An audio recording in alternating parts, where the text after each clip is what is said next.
अजित पवार हे कमालीचे स्पष्ट वक्ते होते. काम होणार नसेल तर ते तोंडावर सांगायचं आणि काम होणार असेल तर त्यासाठी ते सगळी शक्ती लावायचे. आश्वासन देऊन स्वतःभोवती माणसांचा पिंगा घालायचा हा त्यांचा स्वभाव नव्हता. राजकारणातला विरोध हा राजकीय असतो, तो व्यक्तिगत नसतो. त्यामुळे एकमेकांवरची जहरी टीका ही व्यक्तिगत घ्यायची नसते.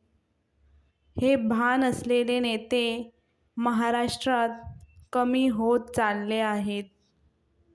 राजकारणातले दिलदार विरोधक एकामागे एक जाणे हे महाराष्ट्राच्या उमद्या राजकारणाचं मोठे नुकसान आहे.